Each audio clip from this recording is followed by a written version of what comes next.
আসসালামু আলাইকুম প্রিয় ভাই ও বোনেরা। আজ আমরা কথা বলবো আমাদের প্রাণের প্রিয় নবী, মানবতার শ্রেষ্ঠ পথপ্রদর্শক মোহাম্মদ সাল্লাল্লাহু আলাইহি ওয়াসাল্লামকে নিয়ে, যার জীবন আমাদের জন্য এক অনন্য আদর্শ। তিনি শুধু একজন নবী ছিলেন না, তিনি ছিলেন রহমত, সারা জগতের জন্য রহমত। তার চরিত্র ছিল এতটাই সুন্দর যে শত্রুরাও তার সততা ও ন্যায়পরায়ণতার প্রশংসা করত। মানুষ তাকে ডাকত আল আমিন, অর্থাৎ বিশ্বস্ত ব্যক্তি। প্রিয় নবীজি সাল্লাল্লাহু আলাইহি ওয়াসাল্লাম আমাদের শিখিয়েছেন ভালোবাসা, ক্ষমা, ধৈর্য ও সহানুভূতি। তিনি কখনো কারো সাথে অন্যায় করেননি, বরং যারা তাকে কষ্ট দিয়েছে তাদেরও ক্ষমা করে দিয়েছেন। কনকোয়েস্ট অব মেক্কায়ের দিন তিনি তার চরম শত্রুদের বলেছিলেন, আজ তোমাদের জন্য কোনো ভয় নেই, তোমরা সবাই মুক্ত। এটাই ছিল তার দয়া ও মহত্বের প্রকৃত উদাহরণ।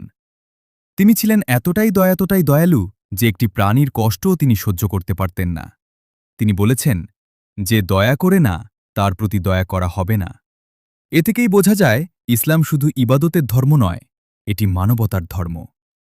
প্রিয় ভাই ও বোনেরা, আজ আমরা যদি আমাদের নবীজির জীবন থেকে শিক্ষা নিতে পারি, তাহলে আমাদের জীবন বদলে যাবে। আমাদের সমাজে শান্তি, ভালোবাসা ও ন্যায় প্রতিষ্ঠিত হবে। চলুন আমরা সবাই প্রতিজ্ঞা করি, আমরা আমাদের প্রিয় নবীজি সাল্লাল্লাহু আলাইহি ওয়াসাল্লামের দেখানো পথে চলব, তার সুন্নাহ অনুসরণ করব এবং তার প্রতি ভালোবাসা আমাদের অন্তরে দৃঢ় করব। আল্লাহ আমাদের সবাইকে তাওফিক দান করুন। আমিন।